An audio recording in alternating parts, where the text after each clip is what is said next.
Western Cape Premier Alan Winde has until today to release a report on the alleged links between police and gangs or face legal action. Now, that's according to the Cape Crime Crisis Coalition, or C4. Now, the anti-crime organisation has accused the Premier of holding back on the release of this report. And the report was compiled by retired Major General Oswald Reddy more than 3 years ago at the request of the Premier. Now, this follows a damning judgment by the Western Cape High Court Judge Daniel Thulare, in which collusion between gangs and top management of the South African Police Service was exposed. But for more on the latest developments around this particular matter, we're joined now by the Western Cape Premier Alan Winde and the Cape Crime Crisis Coalition chairperson, Dr. Llewellyn MacMaster. Gentlemen, thanks to both of you for your time and welcome to Morning Live. Thank you very much. Good morning.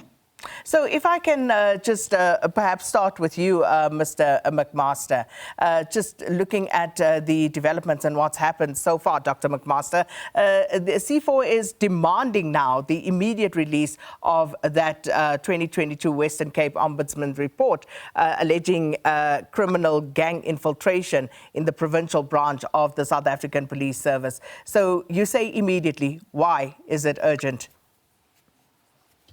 I think the context that we are, the ongoing violence, especially with regard to gangs and organized crime, on the ground, I think people are feeling, experiencing it as becoming worse, not better, despite everything. And so a news report the other day pointed us in this direction, because this is 3 years ago that Judge Thulare made the judgment, and that the Premier has asked the police ombudsman to investigate. So with everything happening, also now with the Madlanga Commission and what's going with that, and, as I say, the worsening situation on the ground, we have reached the point where we are really, in a sense, fed up, with the fact that nothing is being done that improve the situation on the ground. So we went to look at newspaper reports and so on, and we realized it is 3 years, and the Premier has committed himself to take the public almost into confidence after studying the report. And so we started asking the question now, why has the report not been released? And that is where we come from. Okay, the Premier is here. Mr. Winde, explain to us your reasons for not releasing the report as yet. Okay, so good morning, everybody. And first of all, I want to say that I absolutely agree with Dr. MacMaster that, you see what's happening with regards to gangs and the shooting and the innocent citizens here in the region. It's just unacceptable, and we need to have much more of a response to dealing with this gang crime and the killings that are happening. But back in 2022, there was a finding, a bail application by Judge Thulare, and in that was the first time that it said, there was a link between 8 gangs and the top table of the police in our province.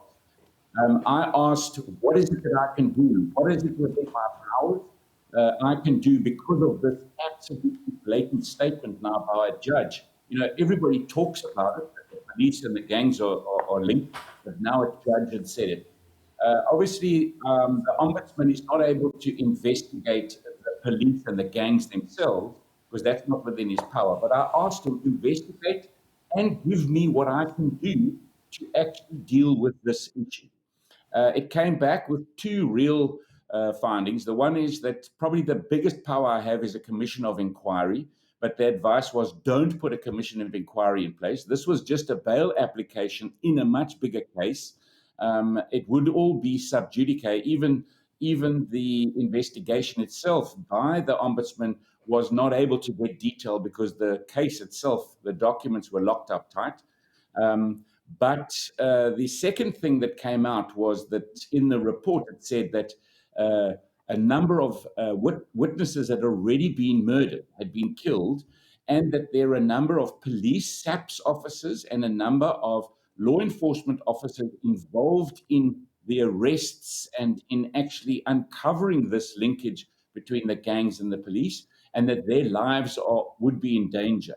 And that needs to be warned. I warned the mayor and I warned the police commissioner to say this is what's coming out of this report. Please make sure that these officers who are investigating this case are protected. From that, I then said, well, there's nothing else I can do from this report. I then started engaging with judges, with criminologists at our university, even some international specialists on crime. And that's when I came up with the idea of saying, well, let's get at least a lifestyle audit in the top police in the province. I have been writing, there's more than a dozen times that I've engaged with the previous 3 ministers to say, let's at least get this going. And that was the main action that came out of it. I know that Dr. MacMaster has asked for this document.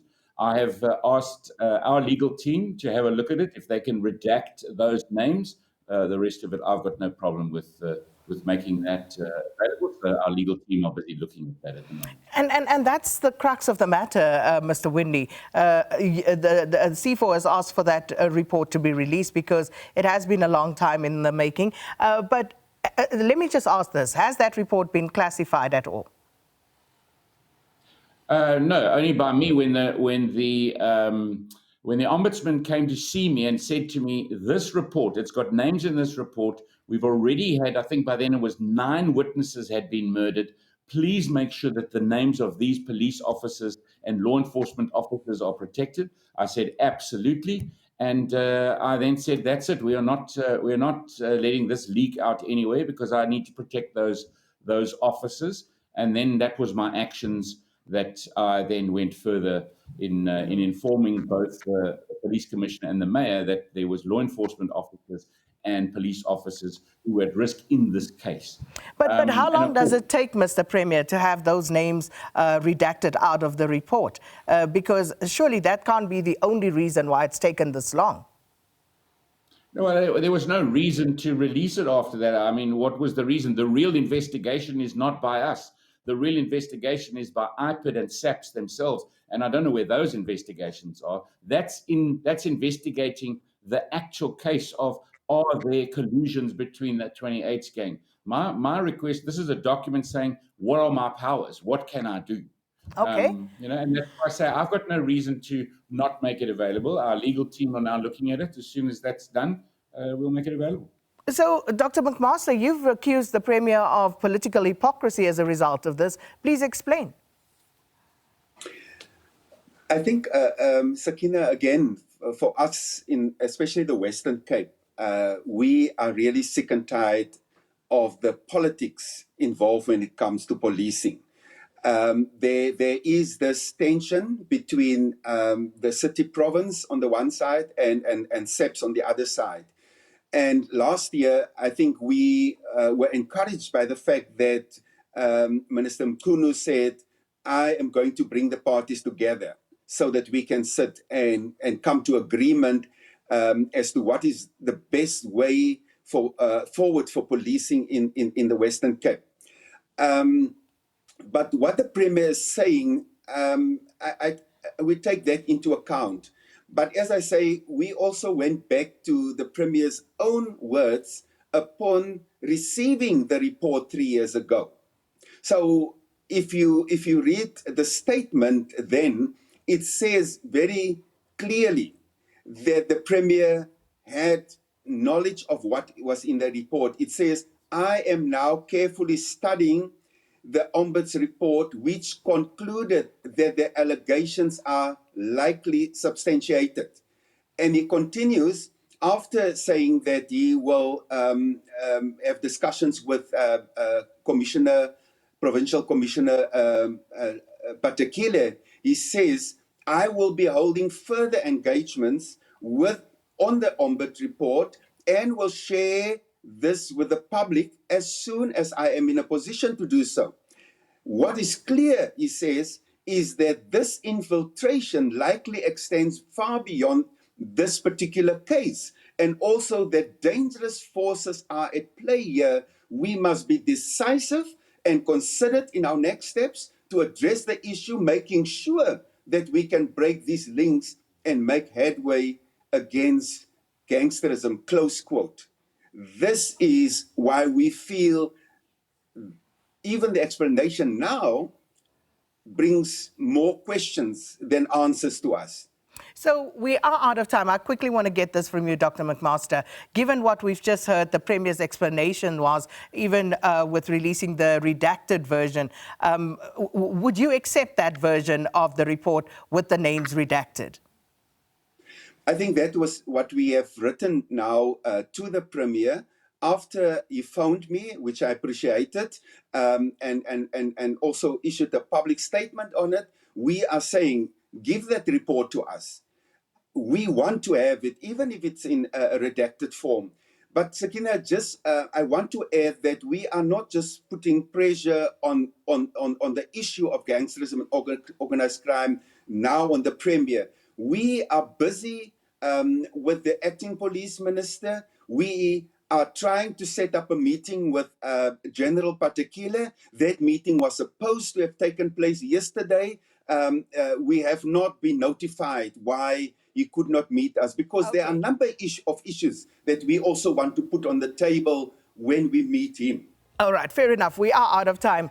Premier, short answer. Will you then commit to making that report, the redacted version of it, available to Dr. MacMaster? Yes, I have. So I presume by next week we will be able to do that. So absolutely.